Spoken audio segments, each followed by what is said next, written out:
Hi everyone, welcome back. Just an update on the TORANA. So we've got all the tunnel finished. Did all that last night. Just had to notch out a bit more of the firewall to clear the broadband manifold, even though the customer is going to use an FG. For now, if it clears the broadband, at least you can use that and then upgrade later. So I just need to fix that panel, attach that. Most of the welding's done. I'll put support gusset plates in for the engine mounts because the plates are so long, just to support them. I'll put some holes in them with the hole saw just to lighten them up because they're 8mm, way overkill.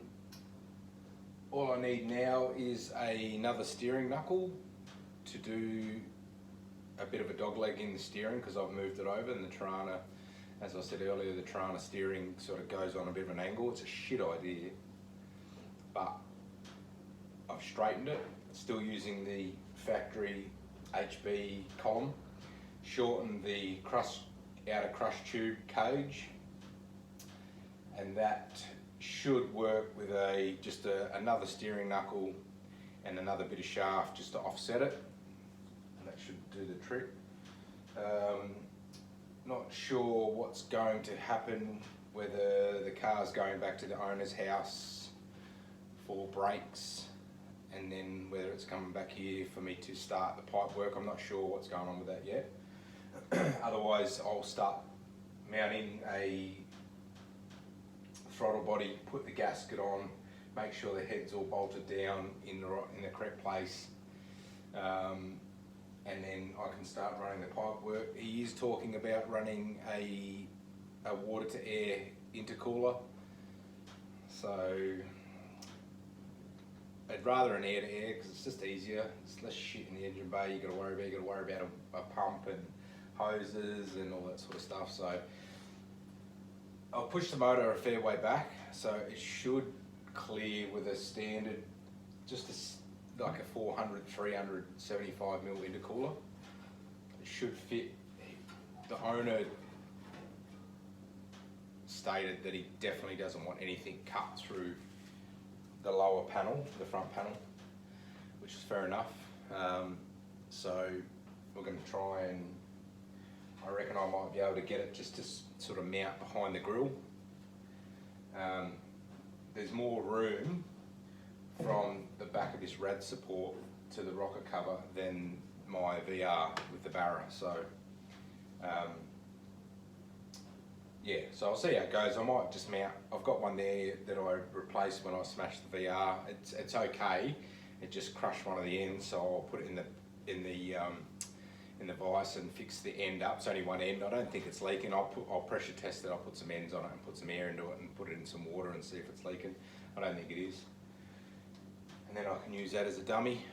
And then, yeah, start running the pipe work. It's got a standard BF turbo, so the slightly larger one than the FG. So I'll just do that little J pipe and set all that up. So it's going to be a pretty basic, 2.5-inch piping. It's nice and easy.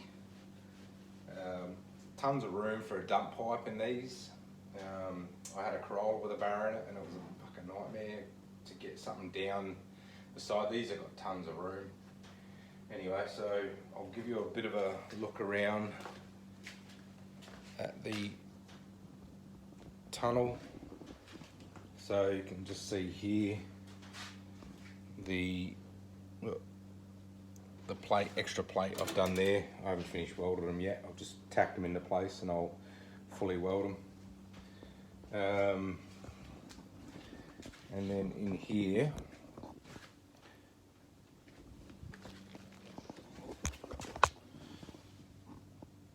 you can see, hang on, let me just turn the camera around.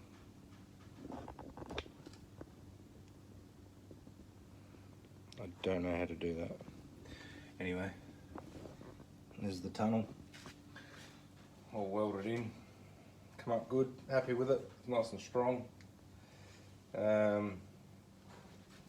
yeah, so I'll just run some seam sealer or body tar or whatever. Manifold, you can sort of see there the manifold, the gap. So I had to cut 20mm out of it. For some reason I thought it was going to fit, because originally I had the motor sitting over to the the driver's side, to make the head or the rock cover more central, because the heads do sit to one side on the Barras compared to the center line of the block. So it looked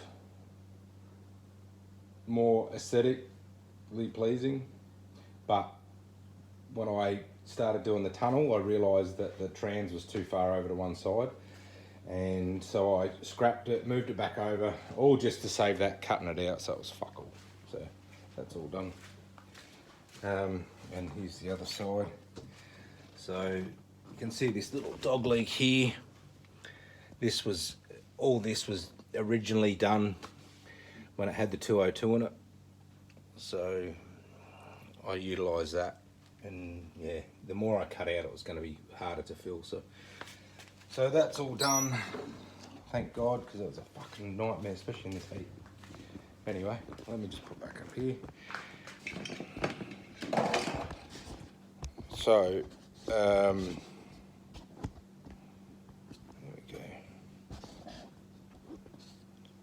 So anyway, so that's the update on the BARRA HB TORANA.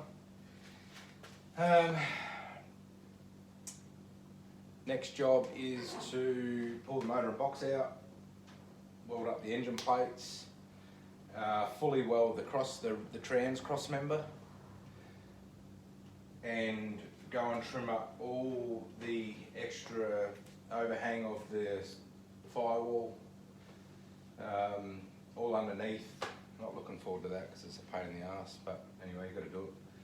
Finish grinding up all his cross member, because he had these big supports. Someone had originally that built it and put the 6 in it, put these massive 50 by 50 braces from the chassis rail to the front end.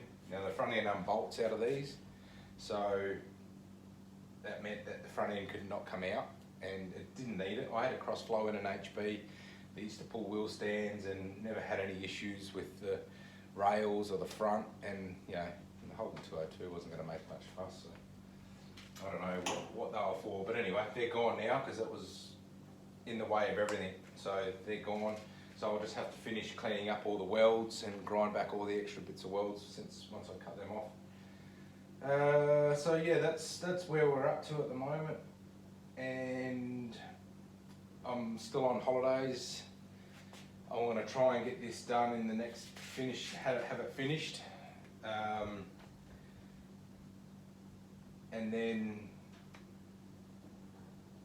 yeah, get the steering done. Once that steering's done, the owner can come and grab it if he wants. If not, I'll start the as I said, start all the pipe work, and if he's taken it with him, I can get a start on the BR and start doing the cage on that, and then we'll do a full vid on that of just stripping the interior out. There's heaps of things I want to take out of it, and whatever. So, but anyway, I'll go through that when we do that video. So, all right, we'll update this when we get some steering parts, and when I get the motor and box out, I'll finish doing all the grinding up, and then just give you a shot of the engine bay without the motor and box in it, just to give you a bit of an idea just how big these motors are in these little cars. But you get a bit of an idea. So it's 300mm roughly that I'll push the motor back. That was too clear, and like I said, it's gone back. It sits back further than the VR. All I did was make sure that the sump fitted the cross member, and that was all I was aiming to do. So like I said earlier, I didn't have to do any mods to the sump, so we won't have any leaking sump issues at least. Yeah, so that's where we're up to. I'll do a quick clean up and then he can tar it, seam sealer it, do whatever, bog all that, whatever he wants to do. And then we'll be on to the next part of the pipe work, which is all the fun part. Now that all this shit's done, this is the worst part of it. Now I can start cutting up some pipe, tacking them all together, putting them out in the turbo, doing the dump pipe, doing all the fun stuff. So yeah, so it's getting there. Still lots to do, but you know, every build like this, when you're converting an engine into another car that doesn't belong there, you know, the VR was as simple as anything. There was very few mods that I had to do besides knock up the trans tunnel with the hammer just to clear for the starter motor provision and the bell housing. And that took forever. So, you know, admittedly I spent way too long taking everything out of the wiring loom that I didn't need. If I had to do that car again, I would simply just eliminate the whole wiring loom and then start with just a brand new one, just adding me lights. I thought I was going to drive it on the street because it looks so street car-ish, but yeah, no, fuck that. I get caught driving that and there's no one pulling over because they will take it off me and crush it, and be fucked if that's going to happen. But my luck, my little pissy 30 litre tank of E85 would not get me far enough. Or I'd probably crush it trying to get away because it's so powerful. Not really. So anyway, yeah, so these obviously are a lot simpler in the loom than them. You don't have to take anything out of this. All he's going to do is probably, whether he keeps with the factory loom or gets a new one, like a universal one, which is probably easier than you're not trying to cut, sharp, add. It's just, you get full lengths of wire, it's just easier. It's probably easier that way. I probably should have done the same with the VR, but anyway. The next Barra build I do, I'll probably do that. So, alright. I will keep you updated on the progress with everything once it's done, and then we'll get on to the VR. If this is going to come to a standstill for a bit, we'll get onto the VR and get the cage happening and all that sort of stuff. And yeah, so I will see you then. All right, bye.